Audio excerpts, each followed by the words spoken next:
Have you ever wondered if there's more to Martin Luther King Jr. than the one-line quote you see every January? We all know I have a dream.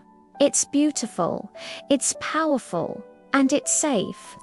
But what if I told you the version of Dr. King that has been packaged and sold to us is a sanitized, simplified version of a much more radical, much more dangerous man? A man whose full message has been deliberately forgotten. This is the story of the Martin Luther King they don't want you to remember. When we think of Dr. King, we picture the March on Washington, 250,000 people gathered in peace, listening to a beautiful dream of racial harmony. And that happened. It was a monumental moment in history. But that was 1963. The man who was assassinated in 1968 was a very different public figure, with a much broader, and to many, a much more threatening agenda. The system didn't just fear his dream of racial equality. They feared his commitment to dismantling the very structures that upheld injustice everywhere. Let's talk about the three giant evils Dr. King dedicated his life to fighting: racism, extreme materialism, and militarism. He saw these not as separate issues, but as interconnected pillars of a deeply flawed system. After the major legislative victories of the Civil Rights Act in '64 and the Voting Rights Act in '65, Dr. King's focus expanded. He looked around and saw that legal equality didn't automatically translate to economic justice or human dignity. He saw black men returning from fighting a war for freedom in Vietnam, only to be denied a decent job or a fair wage at home.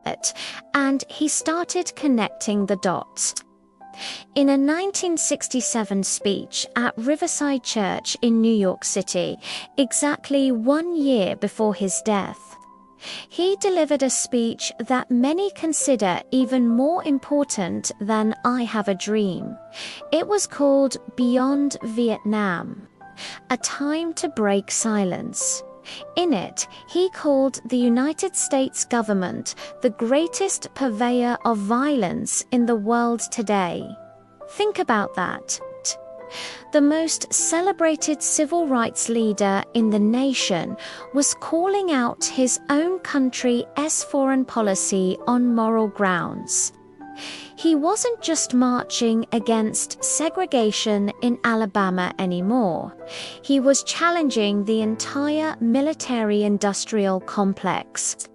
He argued that the billions being spent on the war in Vietnam were like a demonic suction tube, pulling resources, money, and men away from the fight against poverty at home.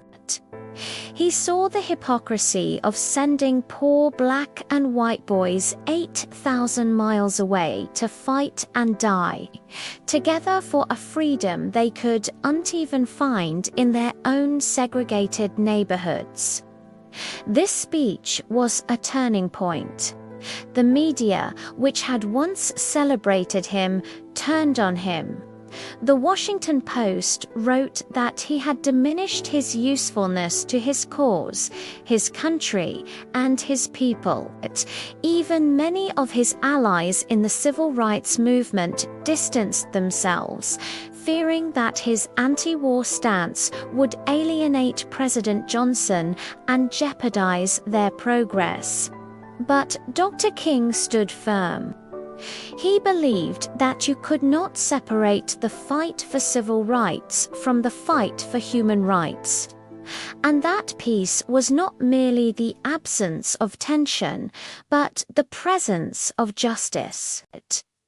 This leads us to his final and perhaps most radical campaign, the Poor People's Campaign.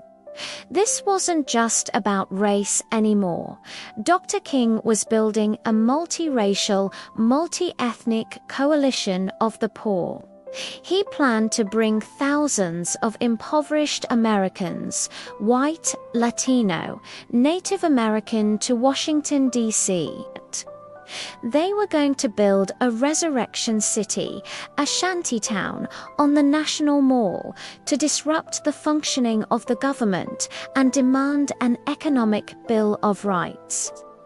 He was demanding jobs, a guaranteed annual income, and decent housing for all.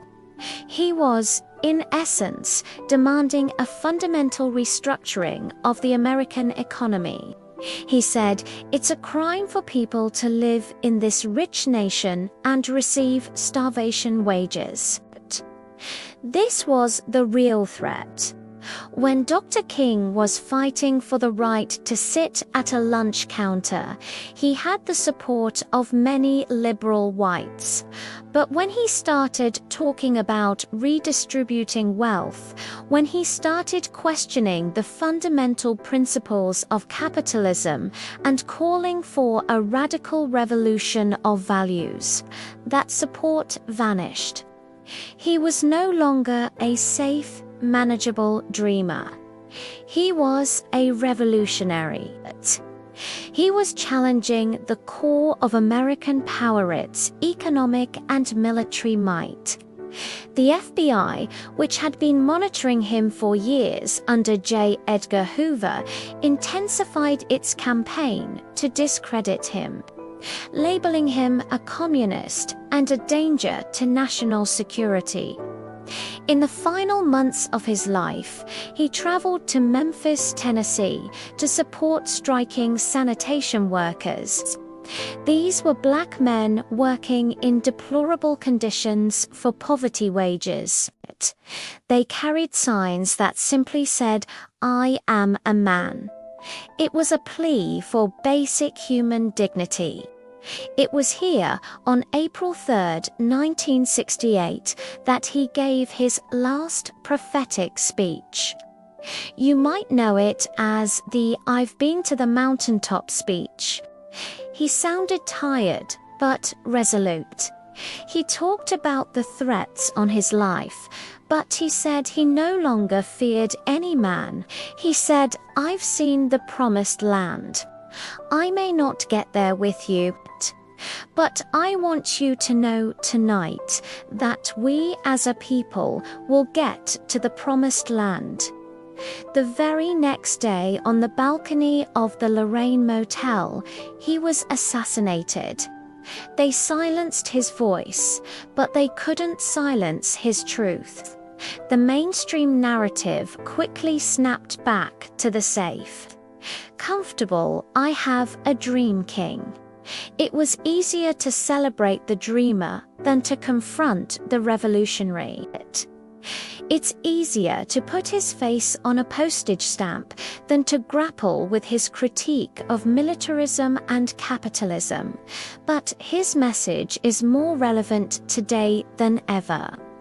We still live in a world grappling with systemic racism. We still see massive economic inequality, where the richest few hold more wealth than the bottom half of the population combined. And our nation is still entangled in conflicts across the globe, with a military budget that dwarfs spending on education, healthcare, and infrastructure. Dr. King taught us that peace without justice is just a form of control. He warned us that a nation that spends more on military defense than on programs of social uplift is approaching spiritual death. This isn't just history. It's a warning. It's a call to action. To truly honor Dr. King, we must do more than remember his dream. We must embrace his challenge. We must be willing to break our own silence, to connect the dots between the injustices we see, and to work for the radical revolution of values he called for. The real legacy of Martin Luther King Jr. is not a comfortable memory. It's an unfinished revolution, and it's up to us to continue it. Thank you so much for watching and for taking the time to explore this crucial part of our history. If this message resonated with you, please like, share, and subscribe to the channel for more content that challenges the narrative. Let's keep the real conversation going in the comments below.